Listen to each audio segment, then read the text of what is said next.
Sadhguru Nath Maharaj Ki Jai, and welcome to Jagadambe Reads the Holy Books of India, Bhaktavijaya322. As you may remember, the Lord and Bhanu Das were having a moment of emotion in the temple. As the husband of Rukmini uttered these words of explanation, he became choked with emotion. But tears of joy flowed from his eyes, and moved by mutual love, both sobbed together. The life of the world then embraced Bhanu Das and said, "Tomorrow, in the early morning, as you worship, I shall reveal myself to you." The holder of the Sharangabo then removed his necklace of 9 jewels and placed it on Bhanu Das, adding, "Hasten now to your lodgings, for the king will soon be coming to worship me." As soon as Bhanu Das had stepped outside, the padlock returned again to its place on the door. Thus the god had met his bhakta without anyone having the least knowledge of it. Bhanu Das charged with theft. The king arose early, performed immediately his bath, and lovingly bowed to the god, waved before him the burning wick lights. Suddenly he missed the string of jewels on the god's neck. The king inquired at once of the officiating priests, "What thief has been here?"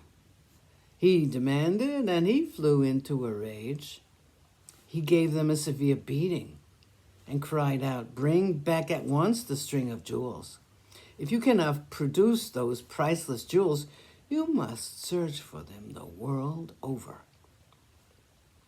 No sooner was this order given than a house-to-house search was made, but nowhere could the string of jewels be found.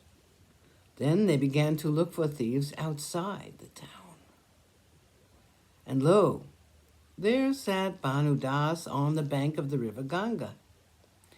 He had his bath and was repeating the names of God. The king's officers looked attentively at him and spied from afar the string of jewels on his neck. "We have found the thief," they shouted. "Let us seize him."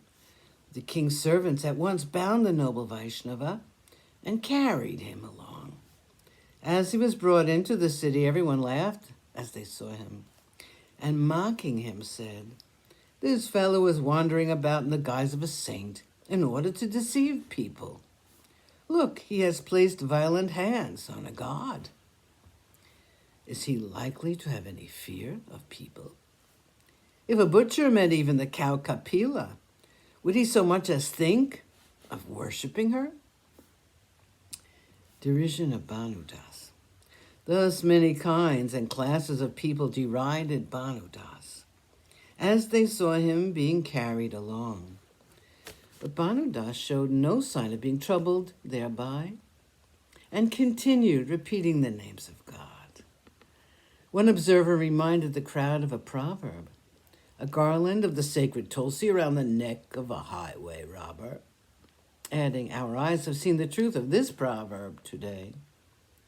This man is evidently the one who stole the string of jewels." The officers now took the string of 9 jewels and brought it to the king, exclaiming, "We have found the thief and brought him to you. What punishment is to be given him?" In a great rage, the king cried out, "Impale him at once." But in so ordering, he did it without taking thought that he ought to find out who the man was and what kind of a thief he was. Bhanu Das said to the officers, "My death is at hand. Allow me, therefore, in these my last moments, to see and worship Pandurang." There were some good men among these officers, and they paid respect to Bhanu Das's request. Obtaining the king's permission, they took Bhanu Das to the temple. Bhanu Das said to the god, "Evidently it is because I came to take you away secretly that you have devised this plan to have me punished by the king. So be it." Sadhguru Nath Maharaj Ki Jai. Thank you for coming. I hope you come again.